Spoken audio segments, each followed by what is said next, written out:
Assalatu wassalamu ala sayyidina Muhammadin wa ala alihi washabbihi ajma'in. Amma ba'du. Rabbi shrah li sadri wa yassir li amri wahlul 'uqdatam min lisani yafqahu qawli.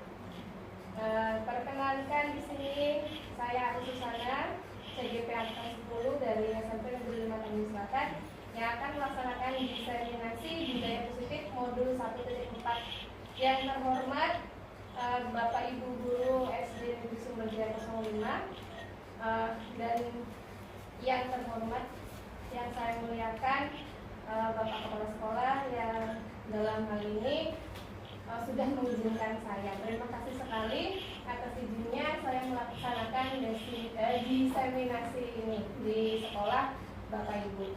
Nah, modul yang akan saya diseminasikan kepada Bapak Ibu ini mengenai budaya positif. Budaya positif, apakah itu budaya positif? Nah, quotes-nya sebelum saya sharing lebih jauh lagi, saya ingin menyampaikan sebuah quote dari Sayyidina Ali bahwasannya kita mengajar itu harus sesuai dengan zamannya. Ternyata selaras dengan pernyataan dari Ki Hajar Dewantara bahwa kita mengajar harus sesuai dengan kodrat alam dan kodrat zaman murid yang ada di sekolah kita. Untuk itu budaya positif ini akan menjadi disiplin positif yang mendukung di mana ilmu itu akan terserap bagaimana mengajar dan mendidik dengan motivasi internal dari dalam bagaimana anak bisa berkarakter disiplin. Apakah di sekolah kita sudah tertanam disiplin? Tentu saja tidak. Tentu saja sudah, karena adanya peraturan. Akan tetapi apakah disiplin itu merupakan disiplin positif? Belum tentu, karena banyak faktor eksternal dari dalam diri anak yang mendorong dia untuk melakukan kedisiplinan. Belum tentu dari kesadaran dalam dirinya yang merupakan motivasi internal. Banyak yang terpaksa. Nah, kita akan bahas di sini bukan bermaksud saya menggurui, karena memang saya juga baru belajar. Akan tetapi saya bertujuan untuk sharing materi yang saya peroleh dari guru pembarat. Begitu ya ibu-ibu ya. Nah, ini perkenalkan saya Khadijah. Kemudian ini adalah pengertian dari budaya positif. Budaya positif merupakan perwujudan dari nilai-nilai keyakinan universal yang diterapkan di sekolah. Budaya positif dapat mendorong murid untuk mau berpikir, bertindak, dan mencipta sebagai proses memerdekakan dirinya sehingga murid mampu mandiri dan bertanggung jawab.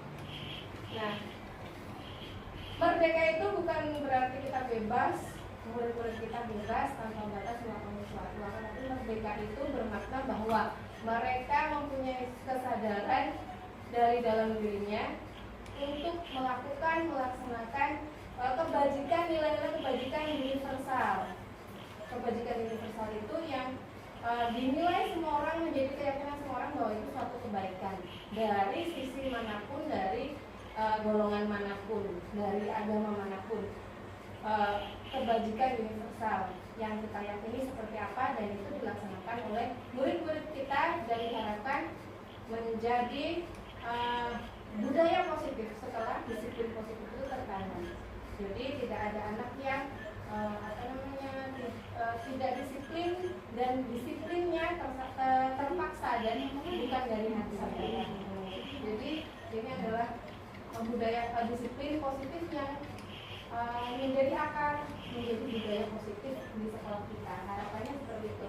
Nah, konsep inti dari budaya positif terdiri dari beberapa bagian, antara lain yaitu perubahan paradigma belajar, yang kedua disiplin positif, yang ketiga kebutuhan dasar manusia, yang keempat motivasi perilaku manusia, yang kelima posisi kontrol guru, dan yang keenam keyakinan kelas, serta terakhir adalah segitiga restitusi. Nah, yang Bapak Ibu saksikan ini sebenarnya ada di dalam PMM, ya. Jadi modul di PMM bukan sebagai materi untuk guru penggerak saja, akan tetapi Bapak Ibu juga bisa mempelajarinya.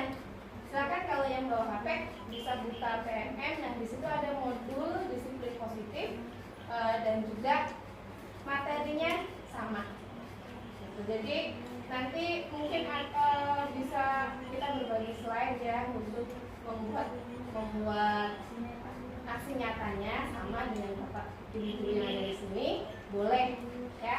Akan tetapi nanti kan umpan baliknya beda-beda. Nah, ini aksi nyata saya diseminasikan dengan Bapak Ibu yang ada di sini.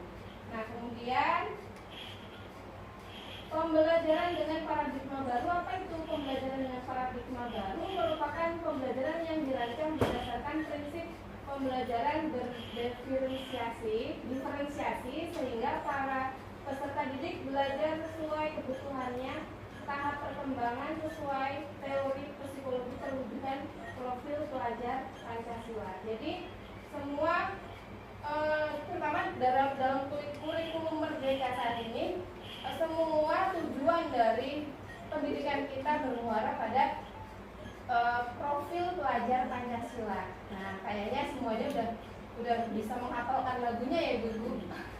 Pertama, beriman dan bertakwa, kemudian berkebinekaan global, gotong royong mandiri, kreatif dan bernalar kritis.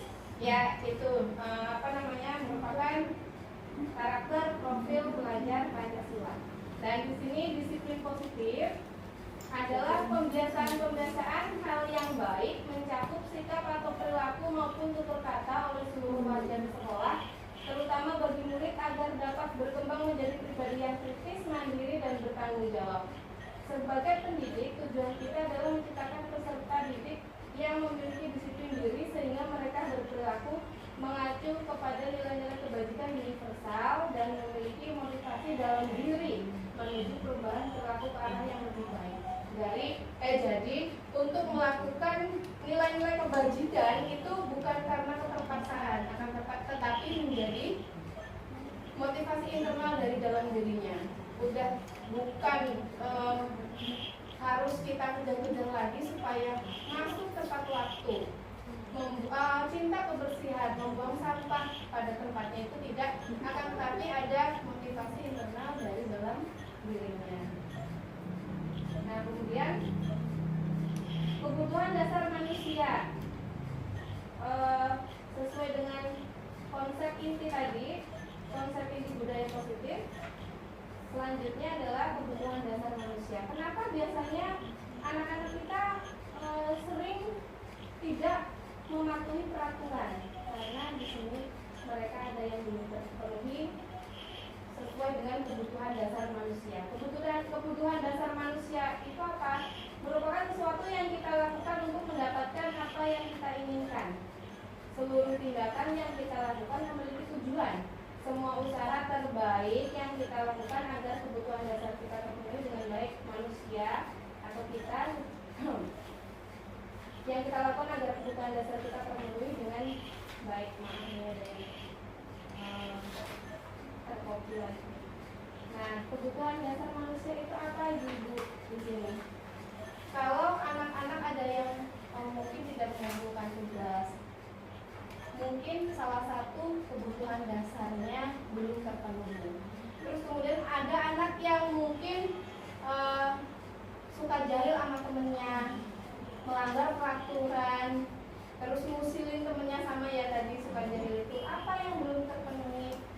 Mungkin dia ada salah satu sisi yang belum terpenuhi dari dalam dirinya, yaitu kebutuhan dasar manusia untuk bertahan hidup berupa makanan, pakaian, tempat tinggal, keamanan, dan kesehatan. Kemudian mungkin juga kebutuhan dasarnya berupa kasih sayang dan rasa diterima itu belum terpenuhi. Kemudian kebutuhan penguasaan. Jadi anak itu di rumah itu selalu tertindas. Jadi mungkin karena ini anak sebenarnya punya power tapi tidak berani di rumah. Tidak berani secara superior itu ada dia mungkin anak yang paling kecil atau mungkin dia cuma numpang, tidak ada orang tuanya. Jadi di sekolah itu dia dengan teman yang lebih lemah dia akan menjadikan sasaran. Nah, kemudian pelampiasan. Iya, betul, pelampiasan. Nah, kemudian kebutuhan dasar manusia kebebasan di rumah selalu ditekan, misalnya nggak boleh ini, nggak boleh itu. Nah itu juga sesuatu yang menjadikan anak kita itu frontal, berontak ketika berada di lingkungan yang dia itu bisa mengekspresikan. Ya, kemudian kebutuhan yang kelima adalah kesenangan. Mungkin di keluarganya dia minim sekali akan kesenangan, ya, tidak merasa diterima, kemudian kaku dalam penghadapan orang tuanya di sekitar itu adalah cara-cara yang kaku, kurang lembut dan kurang halus. Nah itu juga dasar dari kebutuhan manusia. Kemudian yang keempat adalah kebutuhan dasar selanjutnya adalah ini adalah kebutuhan bagaimana kita mensikapinya, ya, sebenarnya ini bukan. Nah, bagaimana kita biasanya dalam menerapkan peraturan di sekolah berupa hukuman, konsekuensi, dan restitusi. Di mana hukuman itu ketika kita menghukum anak, sebenarnya kita itu adalah satu arah, ya. Jadi bagaimana kita menguatkan disiplin positif dengan menerapkan peraturan, dan peraturan itu ada pelanggaran. Dari pelanggaran itu ada kebutuhan dasar yang kurang terpenuhi, dan dari kebutuhan dasar yang kurang terpenuhi itu akhirnya kita sebagai imbas dari pelanggaran anak tadi atau murid tadi itu adalah berupa hukuman. Ya, hukuman itu satu arah saja, dari satu arah. Misalnya nggak bawa tugas, kita hukum. Tapi anak tidak tahu hukuman apa, biasanya nakal dengan temannya, kita hukum, lari keliling lapangan. Apakah itu tadinya anak akan tahu akan dihukum seperti apa? Tidak. Jadi hukuman itu sifatnya adalah satu arah. Nah di sini kita berupaya agar tidak ada hukuman lagi sebagai seorang guru. Nah kemudian murid tidak tahu apa-apa yang akan terjadi. Nah bersifat satu arah berupa hukumannya fisik dan psikis, mungkin diomelin, ya kan? Terus kemudian satu lagi adalah konsekuensi. Konsekuensi mungkin terencana disepakati, nanti kalau kamu nggak mengerjakan PR berarti kamu nanti akan saya kurangi nilainya. Nah itu konsekuensi. Terus kemudian ibu kasih kalian bintang, semuanya sudah mendapatkan bintang karena hari ini awal pembelajaran, semuanya punya bintang 5. Nah kalau kalian melanggar akan ibu kurangi. Nah itu juga merupakan konsekuensi. Murid tetap dibuat tidak nyaman dengan seperti itu. Nah sikap guru selalu memonitor murid.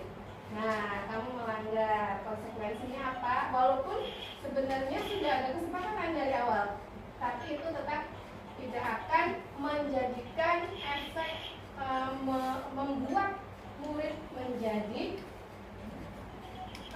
tumbuh disiplin positifnya. Semua akan menjadi disiplin yang negatif karena terpaksa ada hukuman, ada konsekuensi. Nah kemudian selanjutnya adalah restitusi. Di sini restitusi adalah proses menciptakan kondisi bagi murid untuk memperbaiki kesalahan. Kemudian proses kolaboratif yang mengajarkan murid untuk mencari solusi sendiri. Nah, yang ketiga ini, ketika ada pelanggaran, bukan hukuman, bukan konsekuensi, namun restitusi. Nah, proses menciptakan kondisi bagi murid untuk memperbaiki kesalahannya. Jadi kalau kamu tidak mengerjakan PR, nah sekarang apa pertanggungjawaban kamu? Nah, ditanyakan, diajak komunikasi untuk memperbaiki kesalahan kamu. Tidak mengerjakan PR gimana? Kalau mengerjakan PR sekarang bu, mungkin seperti itu. Nah, ada proses kolaboratif di situ, kolaboratif dan komunikatif antara guru dan murid. Bagaimana cara mencari solusinya? Nah, manakah yang tepat yang nanti akan menjadi akar dari disiplin positif yang akan membudaya menjadi budaya positif. Nah, kemudian di sini juga ada 5 posisi kontrol guru. Jadi guru-guru sebelumnya mungkin saya tidak bisa menyebutkan itu kapan, tapi mungkin kita salah satunya itu memposisikan kita menjadi salah satu di antara 5 yang ada di sini. Salah satunya adalah penghukum. Padahal kita guru, tapi kita sebagai penghukum. Terutama yang katanya salah kapan lagi di SMP dan SMA itu biasanya guru BK. Padahal harusnya BK itu konseling, bukan sebagai penghukum. Nah, kemudian pembuat rasa bersalah. Membuat rasa bersalah. Bagaimana nantinya? Verbal yang kita ucapkan ke murid kita membuat mereka menjadi merasa bersalah itu seperti apa? Terus kemudian ada guru yang memposisikan dirinya sebagai teman. Nah, bagaimana nanti verbal atau ucapan yang biasa memposisikan guru sebagai teman. Dan kemudian ada juga yang sebagai pemantau. Jadi mengawasi, terus ayo kamu bagaimana konsekuensinya apa. Nah, terus kemudian ada posisi sebagai manajer. Dari posisi kelima ini yang ideal untuk kita itu sebenarnya apa? Nah, nanti kita akan lihat di slide selanjutnya. Ini sebagai penghukum. Ya, kelihatan dari dulu. Enggak kelihatan.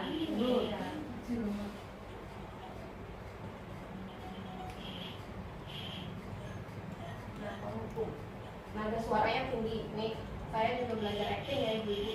Mangga itu saling disambi aja. Nanti selanjutnya ada diskusi, mungkin asik ada pertanyaan. Ilmu baru buat kita. Iya. Kalau ada pertanyaan boleh kita. Nah, boleh. Ini kan sifatnya diseminasi. Nanti ada diskusi. Malah justru hidup akan seperti itu, akan menjadikan dari segi seminasinya akan menjadi hidup. Nah, nih kalau kita jadi penghukum nih ibu-ibu, bagaimana? Nada suara tinggi, bahasa ibu, mata melotot dan jari menunjuk-nunjuk ya. Terlambat lagi. Nah, pasti terlambat lagi. Selalu datang terlambat. Kapan bisa datang tepat waktu sama itu? 15 penghukum itu. Nah, kemudian tanyakan kepada diri Anda bagaimana perasaan murid bila guru berbicara seperti itu pada saat muridnya datang terlambat. Bahkan kita sendiri misalnya kalau pimpinan kita memposisikan dirinya sebagai penghukum kepala sekolah. Bu, ibu kenapa terlambat lagi? Kemarin terlambat, ini terlambat.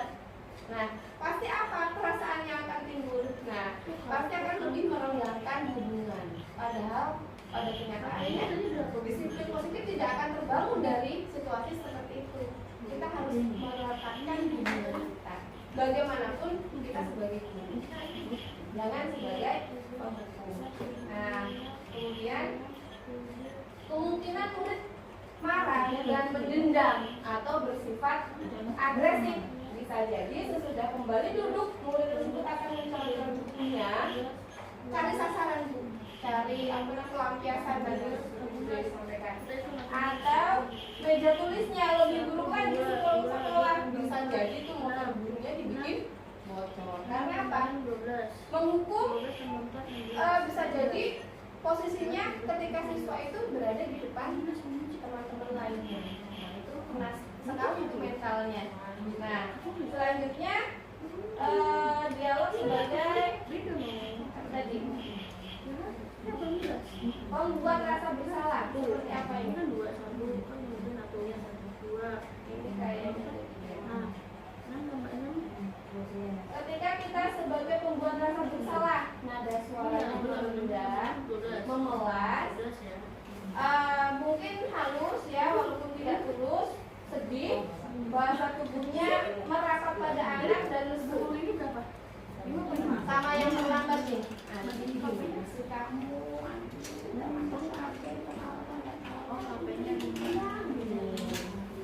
jangan terlambat. Kamu kenapa ya senang sekali mengecewakan ibu? Nah, kata-kata itu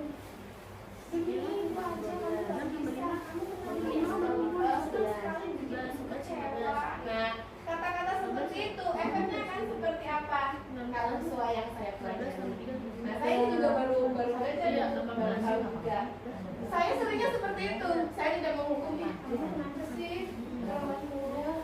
Saya gitu, pernah itu saya alami seperti itu. Nah, bagaimana perasaan murid bila ditegur seperti itu? Hasilnya, murid akan merasa bersalah telah mengecewakan ibu atau bapak gurunya. Murid akan merasa menjadi orang yang gagal, tidak berguna, tidak sanggup membahagiakan orang lain. Kadang-kala sikap seperti ini lebih berbahaya dari sikap pembuku, karena emosi akan tertanam rata di dalam dirinya. Murid menahan perasaan, tidak seperti murid sebagai penghukum tadi, di mana murid bisa melupakan amarahnya, marah sekali itu. Walaupun dengan cara negatif, murid tertekan seperti inilah yang bisa meletus amarahnya dan bisa menyakiti diri sendiri atau orang lain. Nah, itu kalau kita memposisikan sebagai si pembuat rasa bersalah. Saya udah pernah begitu, cuman susah saya bilang, saya mati bu, gitu.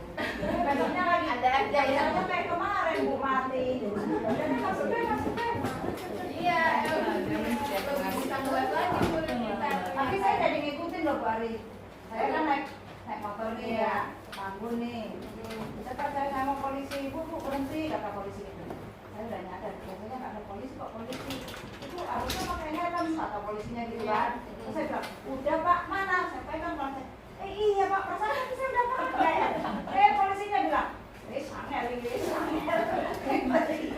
Tapi kalau seperti itu, ada nggak diri kita itu sebagai guru atau sebagai polisi tadi itu memposisikan diri kita sebagai pembuat rasa bersalah?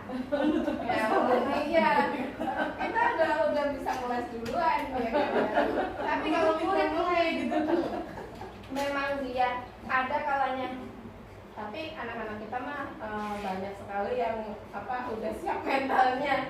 Nah, ini ketika kita bertemu dengan anak yang kebetulan dia itu sebenarnya udah tujuannya ke sekolah, masih terlambat juga karena mungkin ada salah satu kebutuhan dasar manusia tadi yang belum terpenuhi. Nah, kemudian ketika kita membuat dia merasa bersalah, menumpuk, nah kemudian akan kenalah mental dia, bukan menyakiti dirinya. Kalau tadi sebagai pemukul mungkin dia akan kesel sama mejanya, coret-coret, apa bukunya, atau temennya diusilin, dijalin. Kalau ini justru akan cenderung menanamkan diri anak itu sebagai traumatis dan menyakiti dirinya. Nah, kemudian selanjutnya adalah sebagai teman. Nah, sebagai teman ini seru lagi. Kadang kita seperti ini, so asik aja gitu. Nada suara ramah, akrab gitu, dan bercanda. Bahasa tubuh merapat pada murid, mata dan senyum menjenakkan. Adi, ayolah, gimana sih kamu? Kemarin kamu udah janji ke bapak, bukan? Kenapa terlambat lagi? Sambil ketawa. Terus kemudian bilang, sudah sono duduk aja di kelas. Aku diem ya, jangan bilang-bilang siapa. Besok lagi jangan terlambat. Nah, itu efeknya seperti apa? Tepat nggak seperti kita memposisikan diri kita itu sebagai teman? Ternyata apa yang saya pelajari di sini, murid akan merasa senang dengan guru tersebut. Ini termasuk dampak yang positif. Hanya saja di sisi negatif, murid menjadi tergantung pada guru tersebut. Bila ada masalah, dia merasa bisa mengandalkan guru tersebut untuk membantunya. Akibat lain dari posisi teman, si anak tadi hanya akan berbuat sesuatu bila yang menyuruh adalah guru tersebut, dan belum tentu berlaku yang sama dengan guru atau orang yang lain. Pokoknya sama bapak itu, pokoknya lugas dah. Gua kagak mau mati peraturan kalau bukan sama bapak itu, misalnya seperti itu. Itu kalau guru atau kita memposisikan diri kita sebagai teman. Ya. Kemudian selanjutnya posisi kita sebagai pemantau. Nah, nada suara datar, bahasa tubuh formal, profesional. Adi, tahukah kamu jam berapa sekarang? Tahu Pak? Kamu terlambat 15 menit. Jamnya mati. berapa gitu. Kamu terlambat 15 menit.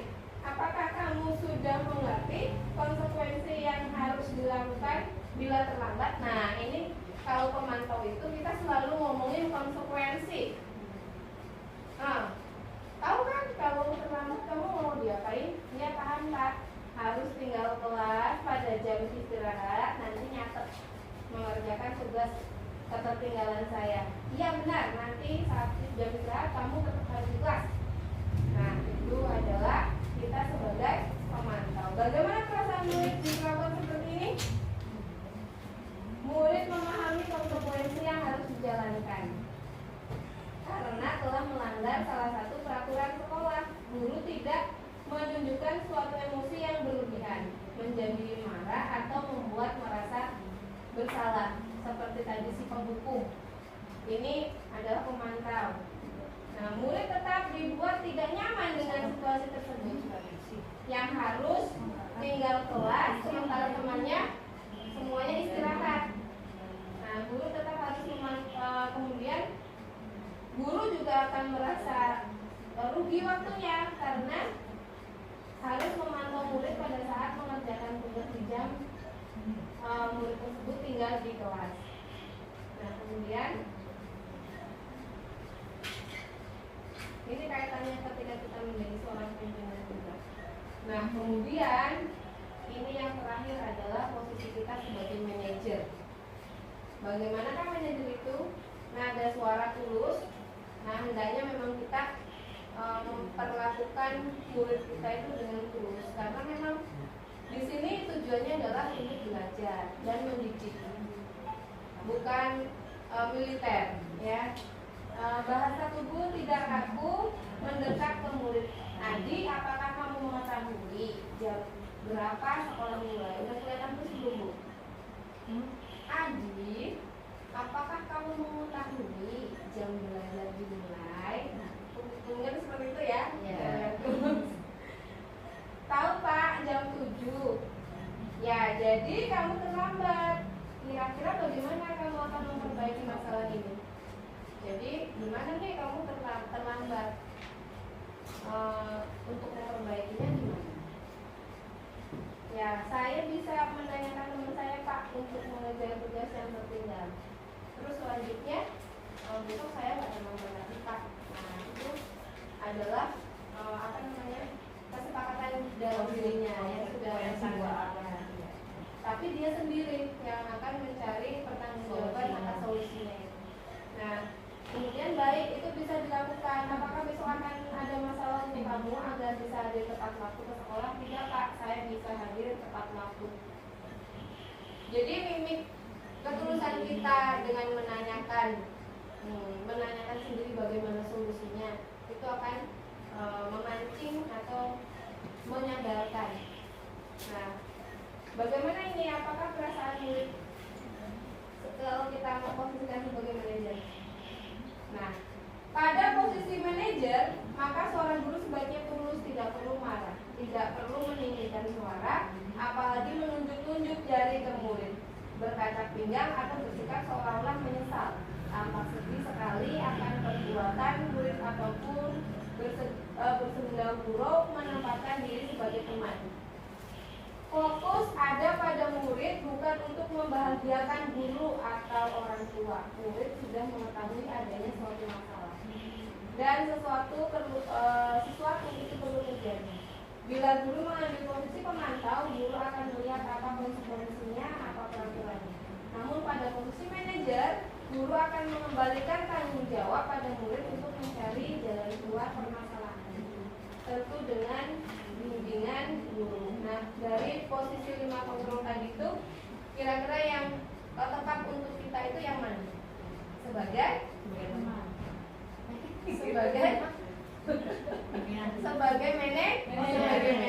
manajer ya.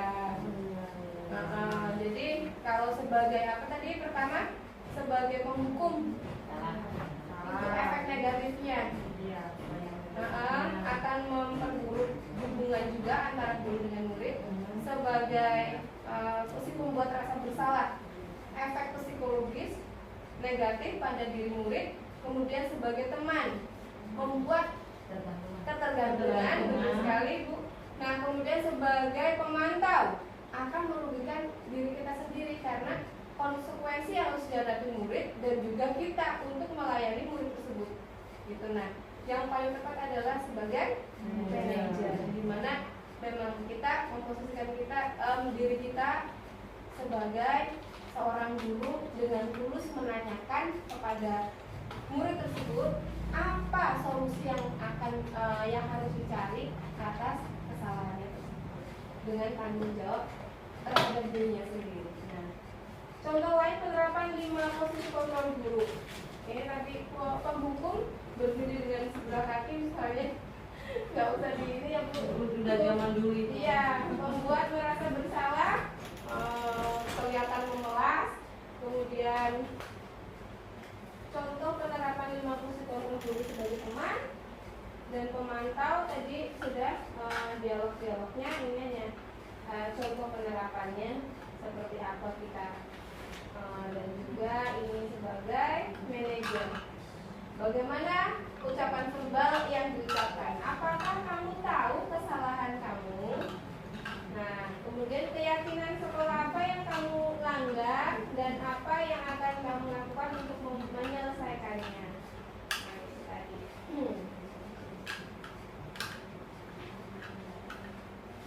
Nah, ini posisi kontrol apakah aku? Kira-kira ibu-ibu ada tulis nih. Posisi kontrol apakah aku? Saya kecewa sekali dengan kamu.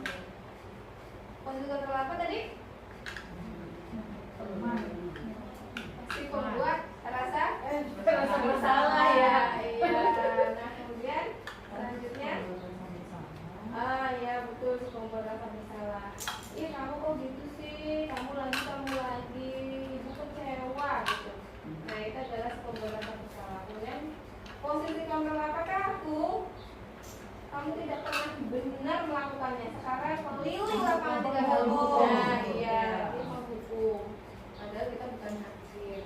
Nah, kemudian selanjutnya, betul nggak jawabannya? Betul. Nah, ini posisi kontrol apakah aku? Kira-kira bagaimana kamu akan memperbaiki meja? Ya, coba lihat jawabannya adalah ya, tepat sekali, bagus. Bagus, kayak murid aja. Betul Bu. Nah kemudian yang terakhir posisi kontrol apakah aku? Ayolah lakukan demi bapak ibu. Rasa bersalah teman ya. Teman. Nah kemudian yang terakhir, kamu terlambat 15 menit. Apakah kamu sudah mengerti konsekuensinya dilakukan kalau kamu terlambat? Sebagai apa ini? Posisi sebagai konsekuensi. Pokoknya konsekuensi, kamu harus ini, kamu hukum pemantau. Iya betul, salah pemantau. Dapat door prize. Nah kemudian sekarang adalah konsep inti dari disiplin positif yang keenam, yaitu keyakinan kelas.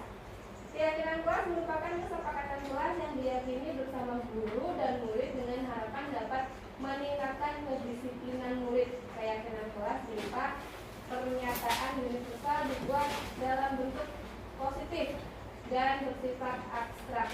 Keyakinan kelas hendaknya tidak terlalu banyak sehingga mudah diingat dan dipahami oleh semua warga kelas. Sudah pernah dilaksanakan belum Bapak Ibu di sini? Keyakinan kelas. Iya, membuat keyakinan kelas ada tuh modulnya juga di PMM. Di awal, biasanya di awal pembelajaran ya. Nah, iya, kesepakatan atau keyakinan kelas juga masuk di semester awal. Iya. Nah, itu juga merupakan penanaman disiplin positif. Jadi, anak-anak kita ajak bersama untuk meyakini nilai-nilai kebaikan. Kebaikan universal yang tadi saya sampaikan, nilai-nilai kebaikan universal itu yang bagaimana, yang semuanya setuju bahwa itu adalah baik, ya, setuju semuanya, ya. Jadi anak dipancing untuk menyepakatinya. Nah itu di awal pelajaran biasanya ya. Misalnya misalnya anak Di awal tahun ajaran. Itu juga merupakan suatu peraturan sebenarnya, tapi anak-anak sepakat untuk sepakat ikut membuatnya, berpartisipasi dan juga meyakini kalau itu dilaksanakan itu adalah kebaikan. Nah, selanjutnya adalah validasi tindakan yang salah. Kamu pasti punya kesalahan. Oh, ini udah sampai segitiga keyakinan kelas. Nah, ini kita ke yang ketujuh, yaitu segitiga restitusi. Ibu pernah mendengar tentang segitiga restitusi? Nah, ini adalah konsep inti dari penanaman disiplin positif. Nah, segitiga restitusi adalah suatu proses dialog yang dijalankan guru atau orang tua agar dapat menghasilkan murid yang mandiri dan bertanggung jawab. Segitiga restitusi membantu murid memiliki tujuan disiplin positif dan memperbaiki dirinya setelah berbuat salah.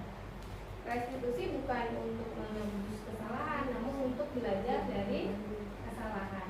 Nah, seperti tadi misalnya kan kita udah bikin keyakinan kelas nih. Anak masih aja ada yang melanggarnya. Nah, kemudian kita bagaimana cara berdialognya? Nah, ini bagaimana kita menggunakan segitiga restitusi. Dalam satu sisinya ada segitiga, satu sisinya adalah menstabilkan identitas.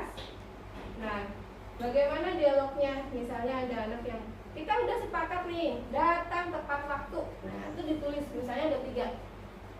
Datang tepat waktu, iya silakan. Kensa apalagi menghargai teman, gitu kan? Itu ditulis.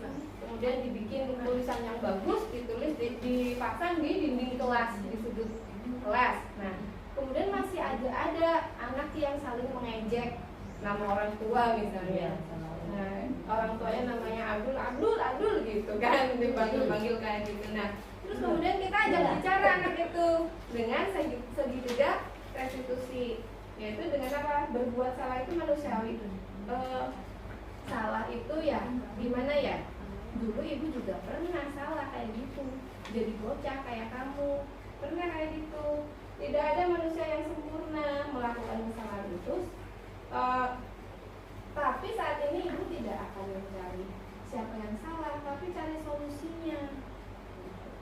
Itu adalah menstabilkan identitas, ingin mencari solusi dari permasalahan ini.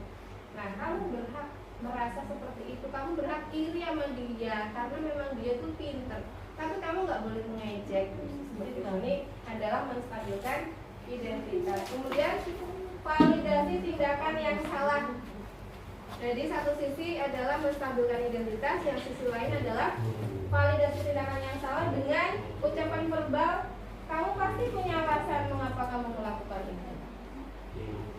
Menghina teman, atau dalam kaitannya keterlambatan, atau dalam kaitannya membuang sampah sembarangan sesuai dengan keyakinan kelas yang sudah kita sepakati. Nah, kemudian padahal kamu bisa melakukan yang lebih buruk dari ini ya, tapi ini kamu baru tahap ini.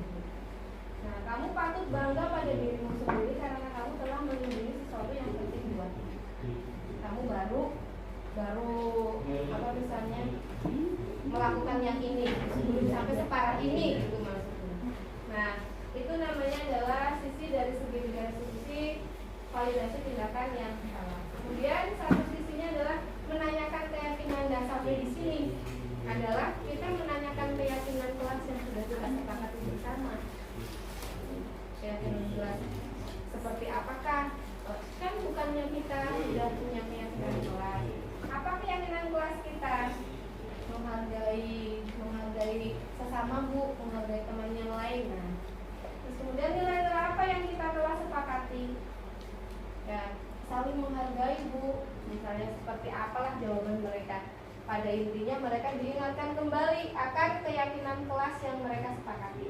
Nah, kemudian seperti apa gambaran kelas yang ideal menurut kamu? Yang rapi bu, yang enggak berisik bu. Nah, kan sesuai dengan keyakinan kelas, tidak boleh saling menghina. Nah, kemudian kamu mau jadi orang seperti apa? Nanti kamu spesialnya mau jadi apa sih? Kalau kamu berbuat seperti ini itu memancing mereka. Oh iya, aku kan pengen jadi pengacara, kenapa aku tidak menghargai yang lain, Disiplinan. Nah, akan timbul solusi dari permasalahan yang ada, dia akan bertanggung jawab mencari solusinya sendiri. Nah itu tadi semua dari materi yang saya peroleh dari program studi penggerak diseminasi tentang budaya positif, penanaman budaya positif yang membangun disiplin positif dalam sekolah kita.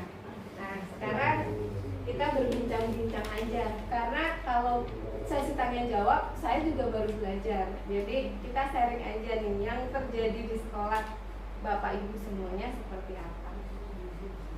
Bu Ayu, di kelas Ibu seperti apa? Di kelas anak-anak sering apa? Yang sering di kelas itu anak-anak suka berkata kasar. Nah, itu sih yang sering ini di kelas ngomong kasar itu kebanyakan anak-anak. Iya, enggak ini karena teman-teman saya juga kebanyakan ada yang PAUD, ada yang SD, ada yang pernah menanyakan apakah ini hanya sesuai diterapkan di SMP, SMA atau bagaimana? Ini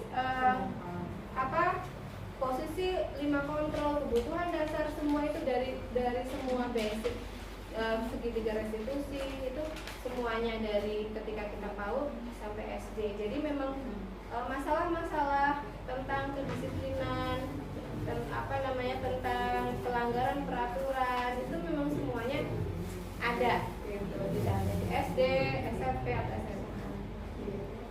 Yang lain mungkin Bu Dewi? Iya, kalau di saya itu mengenai ada beberapa anak yang selalu terlambat. Jadi saya tidak pernah memarahi, cuma saya yang pertama saya lakukan adalah melihat latar belakangnya. Kenapa ini anak bisa terlambat gitu kan? Yeah. Jadi saya ngobrol dengan anaknya, kenapa kamu suka terlambat? Oh, nggak tahu mama, biasanya kan anak SD suka seperti itu. Yeah. Nah saya juga panggil orang tuanya atau ngobrol di WhatsApp juga bisa, saya telepon. Ternyata si anak tersebut pulang sekolah itu ikut ke ibu dan bapaknya kan di ruko. Dia punya ruko, jadi sampai malam, sampai jam 10, jam 11 baru pulang. Nah, anak otomatis kan ngantuk, tidurnya terlambat mereka, jadi datang ke sekolah selalu seperti itu. Saya berikan pengertian ke orang tuanya dan akhirnya alhamdulillah mulai jarang, tidak setiap hari lagi gitu. Dan nilainya juga meningkat gitu. Memang sebenarnya kita sebagai guru itu ada naluri ya, ada naluri sebagai seorang guru itu memang ada seperti ini gitu, ada basic untuk melakukan hal yang sama seperti ini. Mungkin ini sebelum dicetus oleh Dian Gosen ya, yang tadi materi yang telah saya sampaikan itu dari Profesor Dian Gosen, dari penemu-penemu lainnya gitu. Sebenarnya juga dari kasus-kasus yang terjadi. Nah, sebenarnya juga kita pernah melakukan hal yang sama seperti itu ya. Seperti diri kita juga ada mungkin pemenuhan dasar diri kita sebagai manusia, kadang kan ada yang kurang, misalnya kita tadi itu dari rumah kurang tidur atau semalam kita ada masalah dengan anggota keluarga kita, sehingga kita tidak bisa memposisikan diri kita itu sebagai seperti apa yang seharusnya di sekolah. Kadang kita juga emosi juga gitu. Kembali kita kepada fitrah bahwa kita itu adalah seorang guru, bagaimana cara memperbaiki hubungan yang baik dengan murid kita, dan memang semua kaitannya sekolah itu adalah berpusat dan berpihak kepada murid.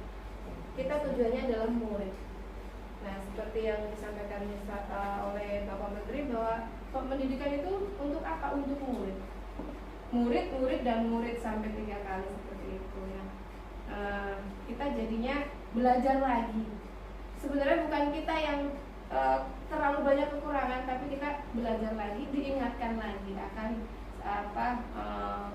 teori-teori yang sebenarnya itu secara naluriah, harfiah itu kita udah pernah melaksanakannya baik sebagai penghukum kita juga kadang emosi gitu. Anak juga kita harus selalu mengedepankan bahwa mereka adalah pusat kita, tujuan kita. Seorang guru kalau ada murid ya bukan guru namanya. Nah, jadi ketika anak seperti ini kata Bu Dewi tadi, dicari permasalahannya apa. Iya, betul sekali seperti itu. Kemudian apa yang kurang kebutuhan dasar dia sebagai manusia? Mungkin ya memang dia kurang kasih sayang misalnya, kurang pemenuhan dari segi ekonomi misalnya, nah, seperti itu. Dan saya selalu menerapkan ke anak itu bahwa di dunia ini tidak ada manusia yang bodoh, semua pintar. Dan salah satu kita menuju ke pintar dan keberhasilan adalah salah satunya disiplin. Itu yang saya terapkan ke anak.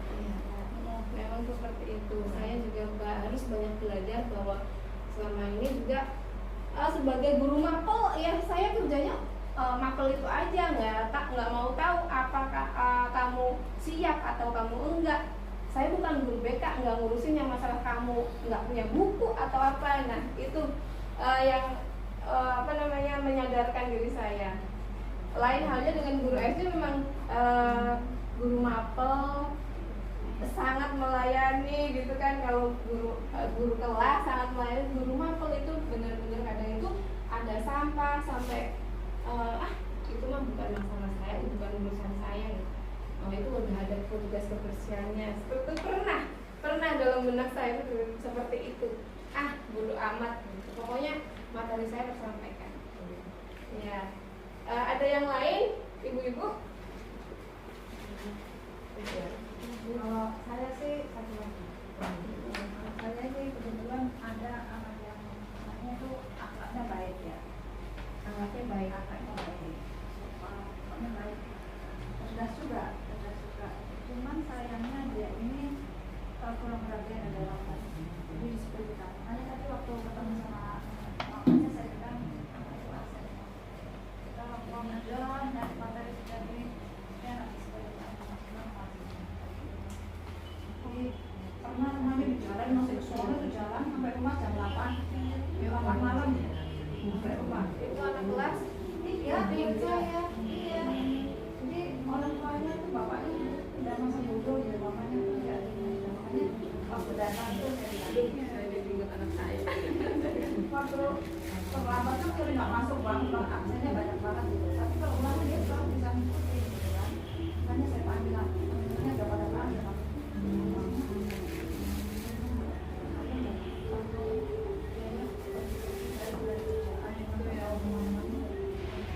Ini kan prakteknya kan di orang tua ya. Akhirnya nangis, dia nangis saya nangis.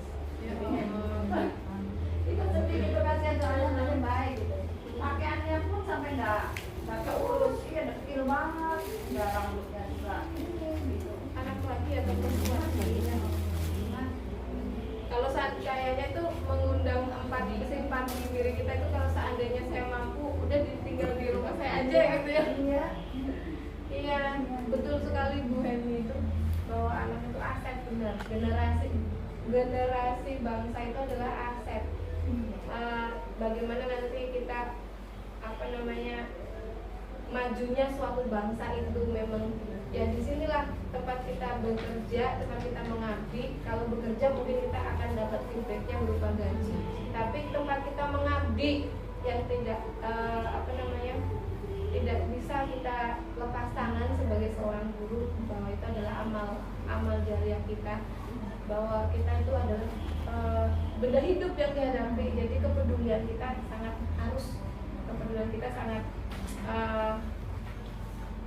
harus ada gitu sebagai seorang guru, yang beda dengan profesi-profesi lainnya. Kita adalah penentu ya. Closing statementnya adalah kita pendidikan itu berpusat pada murid, dan kita adalah penentu di dalamnya bahwa bagaimana nanti majunya suatu bangsa dari mereka. Boleh saya tutup, ibu-ibu? Ya, terima kasih sekali atas perhatiannya semua dan kesempatan buat saya untuk belajar dan berbagi kepada ibu-ibu semua di sini. Terima kasih sekali. Mohon maaf apabila ada kekurangan. Memang itu datangnya dari saya pribadi yang sebenarnya benar-benar saya masih belajar. Ya. Akhirul kalam, wabillahi taufiq wal hidayah. Wassalamualaikum warahmatullahi wabarakatuh. Waalaikumsalam warahmatullahi wabarakatuh. Alhamdulillah. Oke, assalamualaikum warahmatullahi wabarakatuh. Waalaikumsalam warahmatullahi wabarakatuh. Good morning, everybody. Good morning, ma'am. How are you today? I'm fine, thank you. And you? Oke, I'm fine too, thank you. Terima kasih. Dan kali ini, untuk hari ini spesial, saya ingin membuat keyakinan kelas. Apa itu keyakinan kelas?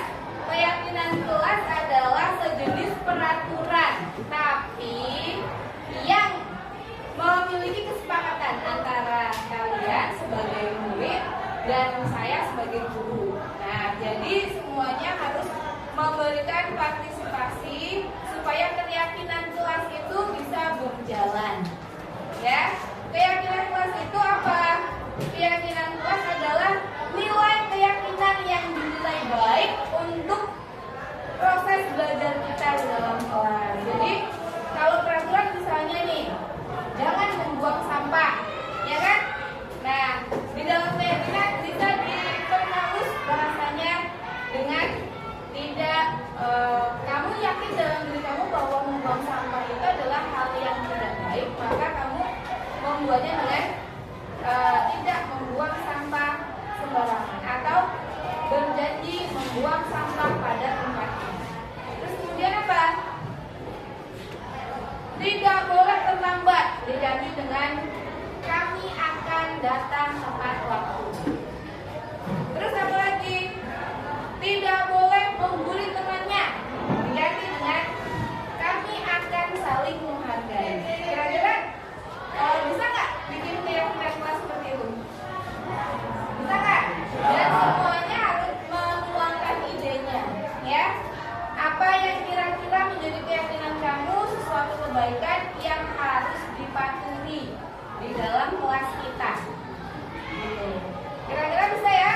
Nah, saya akan berikan kepada kalian kertas, nanti kalian tempelkan di depan yang merupakan yang menjadi keyakinan kelas kita nanti. Setelah itu ditempel, dan sekretarisnya siapa?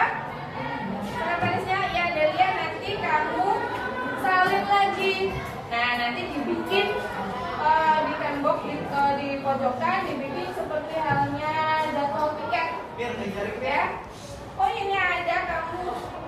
Oh, punya Cindy. Ya, terima kasih. Karena ibu tidak punya kertas warna-warni ya. Dari tadi kan. Gak apa-apa ini. Excellently, but it's okay ya. Terima kasih. Ini ada teman kalian yang punya sticky note. Saya cari di koperasi karena memang ini semuanya adalah tugas. Ya. Baik, saya kasih ke boleh nih untuk satu part nanti saya ganti. Ya. Tolong dibagi semuanya sini. Kenapa? Oh ya, atau ini aja yang muter ya. Muter. Gak apa-apa ini durasi waktunya sekitar 20 menit atau 30 menitan. Kedengeran. Dan apa? Tidak boleh berisik apa? Kalau tidak boleh berisik, kira-kira. Kami akan tidak berisik. Kata tidak itu yang merupakan larangan itu diminimalisir. Kami akan selalu memperhatikan pelajaran. Ya, itu namanya keyakinan kelas. Peraturan yang menjadi kesepakatan kita bersama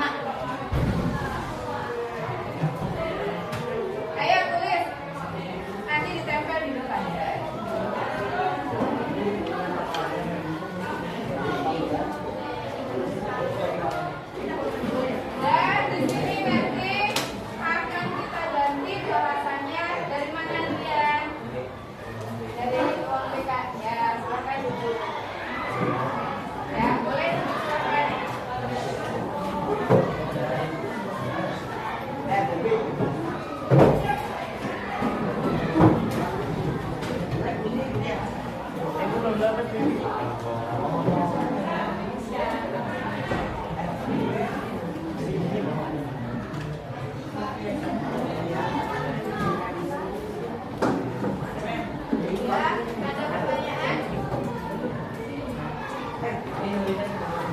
Iya, pakai bahasa Indonesia aja. Keyakinan kelas. Ya, boleh. Gak dikasih nama nggak apa-apa. Keyakinan kelas yang merupakan kesepakatan bersama. Nanti yang punya ide sama, kita ambil salah satu. Ayo, apa yang menjadi keyakinan kalian yang merupakan nilai kebajikan, nilai yang baik? Sudah? Oke, kami akan berbicara yang sopan. Nah, boleh, silakan ditempel di depan. Berbicara sopan ya. Gak usah dikasih nama ya.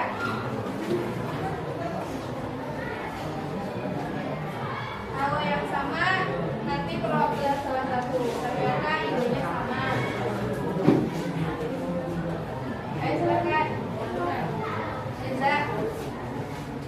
Ya silakan, ditempel di depan. Kamu yang atas. Yang lainnya? Delia?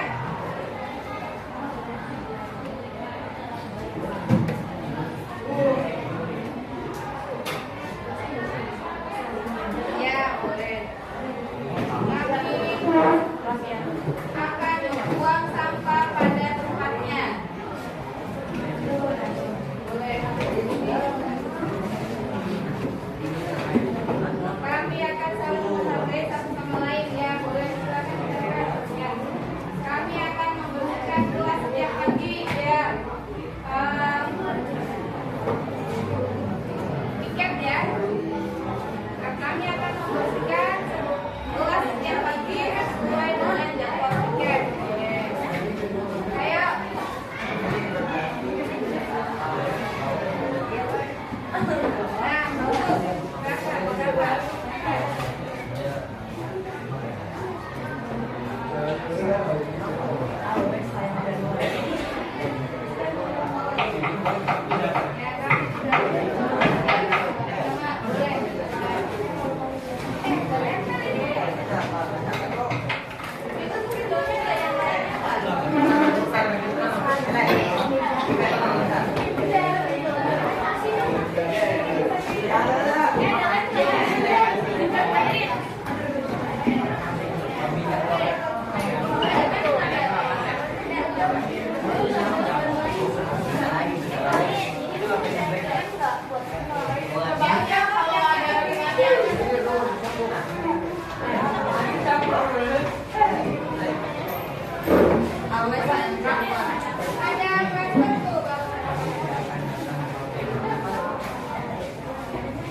Berapa? Wah, lu gimana, Bu? Bentar. Kelasnya sebagai penyanyi. Misalkan ini satu lagi. Dua. Ini berapa tuh? Banyak yang lihat tuh. Tahu belakang di belakang. Tahu. Nih.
Oke, semuanya terima kasih sudah berpartisipasi. Berarti nilai keyakinan yang kalian buat sendiri itu menambahkan kesepakatan bahwa kalian akan mematuhinya karena yang membuat adalah diri kalian sendiri. Semuanya sudah berpartisipasi, ya kan? Nah, sekarang mana dulu ya? Kita akan buat ini tadi yang kurang nyata.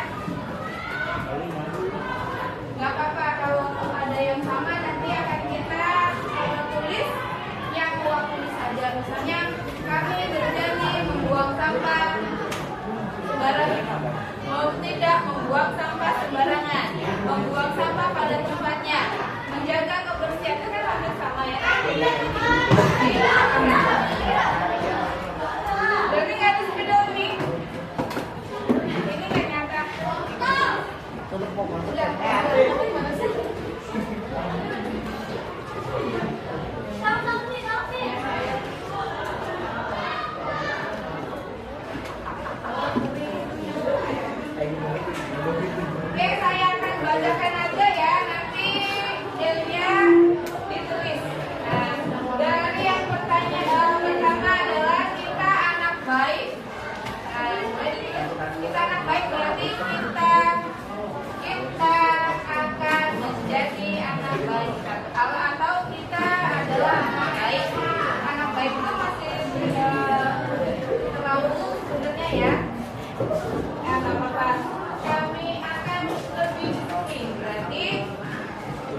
menghargai satu dan yang lain, tidak membeda-bedakan teman, ya.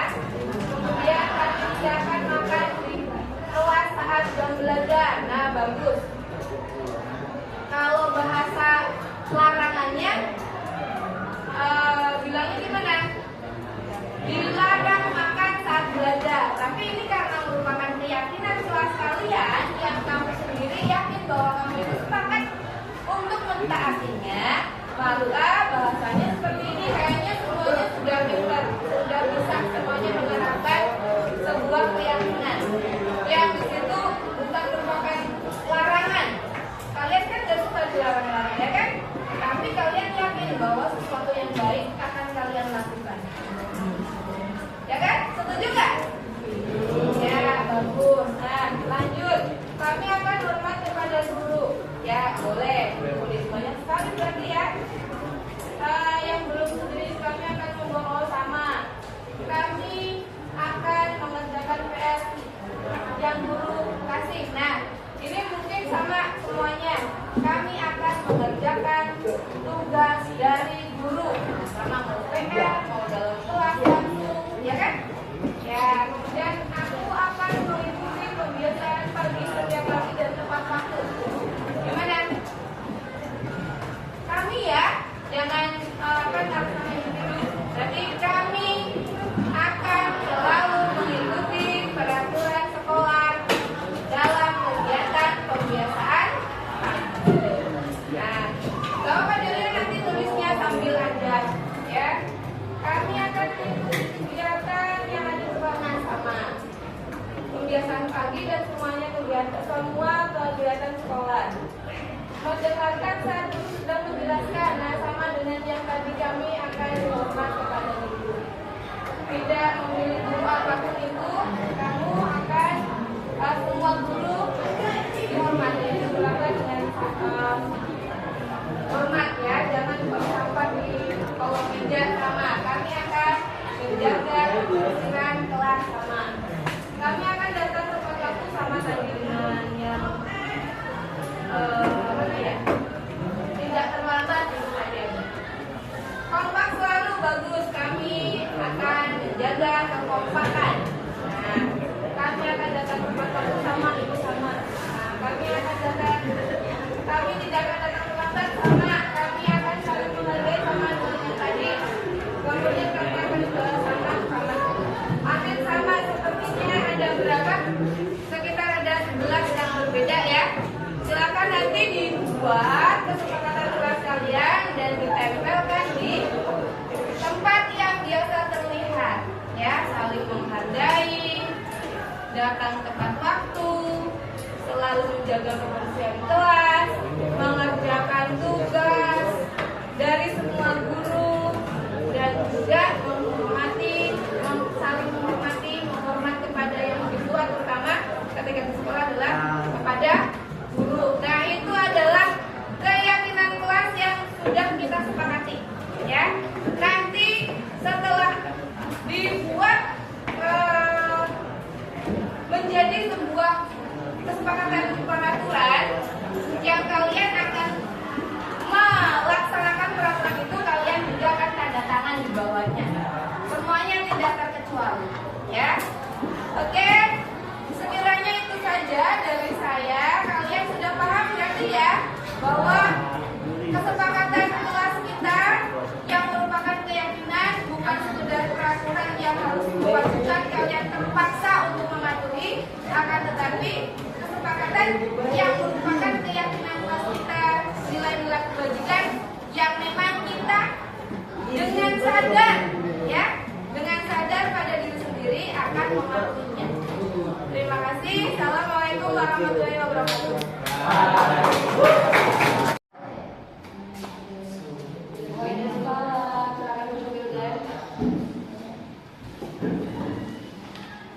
Udah istirahat. Oke, gimana kabarnya? Hari ini selamat lagi ya? Iya, Ibu. Saya bangunnya agak